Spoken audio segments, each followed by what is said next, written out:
गेल्या वर्षी महाडजवळ सावित्री नदीवरील पूल वाहून गेला आणि 40हून अधिक लोकांना आपला जीव गमवावा लागला। त्यानंतर सार्वजनिक बांधकाम विभाग खडबडून जागा झालं आणि धोकादायक पूल वाहतुकीसाठी बंद करण्यात आले। मात्र अद्यापही अशा पुलांचं काम पूर्ण झालेलं नाहीये। पाहूयात याच संदर्भातला माझाचा हा रिपोर्ट।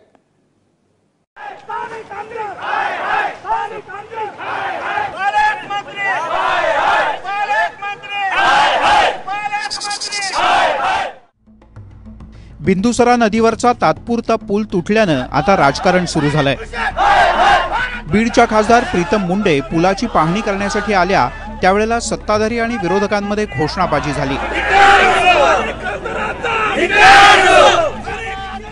त्यानिमित्तानं बीडकरांना क्षीरसागर विरुद्ध मुंडे असा वाद बघायला मिळाला। पण त्याचं कारण म्हणजे बिंदुसरा नदीवरचा हा पूल। मान्सून अद्याप बीडमध्ये पोहोचलेला नाहीये, मात्र केवळ अर्ध्या तासाच्या मान्सून पूर्व पावसामुळे बीडच्या बिंदुसरा नदीवरच्या पुलाची ही अवस्था झाली आहे। हा खरं तात्पुरता पूल बनवण्यात आला होता। मागच्या पावसाळ्यामध्ये बिंदुसरा नदीच्या पुलावरती भगदाड पडलं होतं आणि त्यातली वाहतूक बंद करून ही वाहतूक या बिंदुसरा नदीच्या पात्रातून वळवण्यात आली होती आणि हा कमकुवत पूल आपण बघू शकता की केवळ अर्ध्या तासाच्या पावसामध्ये वाहून गेलाय। वर्षभरापूर्वी बीडमध्ये पूर आला आणि त्यानंतर बार्शी रोडवरचा पूल धोकादायक असल्याचं बांधकाम विभागानं सांगितलं। मात्र आता वर्ष लोटलं तरीही पुलाची दुरुस्ती झालेली नाही। त्यामुळे आता पावसाळ्यात काम कसं करणार हा प्रश्न आहे। मागची ते घटना झाली होती तर तसं असं काही होईल असं वाटतंय। शाळेच्या मुलं लेकरं सगळे गाड्या रात्रीच्या असं वाटायला यांना की इकडं घटना होईल डबल की त्यांना असं 10-15 किलोमीटर लांब जावं लागतंय। तर इतके त्रास व्हायला लागलाय। प्रशासन असं बघतंय फक्त जातंय, काय दुसरं काही करत नहीं।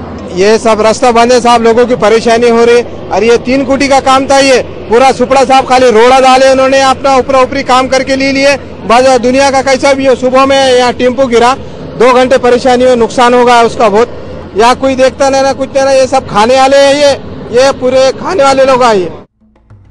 तिकडे नाशिक जिल्ह्यात सुद्धा सार्वजनिक बांधकाम विभागाचं पितळ उघडं पडलंय। सोमवारी झालेल्या पहिल्याच मुसळधार पावसात महिरावणी आणि शिवणगाव या रस्त्यावर बांधण्यात येत असलेल्या पुलाचा भरावच वाहून गेला। इगतपुरी तालुक्यातल्या या पुलाप्रमाणे जिल्ह्यातले 7 पूल हे वाहतुकीसाठी बंद करण्यात आले। नद्या नाल्यांवरचे हे पूल अवजड वाहतुकीसाठी धोकादायक असल्याचं पीडब्ल्यूडीचं म्हणणं आहे आणि या पुलांच्या दुरुस्तीचं काम आता हाती घेण्यात आलंय। तोपर्यंत संपूर्ण पावसाळाभर या पुलावरून अवजड वाहतूक करायची नाही अशा पद्धतीचे आदेश काढण्यात आले। परंतु हे झालं जुन्या पुलांचं, परंतु नव्या पुलांचीही अवस्था जर अशीच असणार असेल तर कामांच्या चौकशीची नितांत गरज आहे। गुजरातच्या ठेकेदारामार्फत गेल्या वर्षभरात 20 मीटर पूल आणि रस्ता बांधला गेला। मात्र हे काम निकृष्ट दर्जाचं असल्याचं उघड झालंय। सर या ठिकाणी पूल दसलेला आहे आणि पहिला मला वाटतं 8 जून पासून पावसाळा सुरू झाला। म्हणजे पावसाळा सुरू होताच ही परिस्थिती उद्भवलेली असेल तर ऑगस्ट सप्टेंबरमध्ये काय परिस्थिती उद्भवू शकतो याची आपण कल्पनाही करू शकत नाही। अतिशय निकृष्ट दर्जाचं हे काम आहे, हे दिसतंय। आपण बघितलंय कामाला अतिशय मोठ्या प्रमाणात 1-1.5 फुटाचे गॅप झालेले आहे। म्हणजे जे तडे आहेत 1.5 फुटाचा डायरेक्ट जॉईंट पासून निसटलंय बांधकाम आणि हे कुठल्याही क्षणाला खाली कोसळू शकतं। या घटनेनंतर जिल्ह्यातील भगूर, सिन्नर, निफाड, नांदगाव, सुरगणा, इगतपुरी असे 6 जुने पूल अवजड वाहतुकीसाठी बंद करण्याचा निर्णय विभागानं जाहीर केलाय। खरं तर केंद्रीय दळणवळण मंत्री नितीन गडकरी यांच्यामुळे केंद्र सरकार आणि राज्य सरकारच्या माध्यमातून रस्त्यांची हजारो कोटींची कामं सुरू आहेत। मात्र या कामांचा दर्जा तपासून पाहण्याची गरज आहे।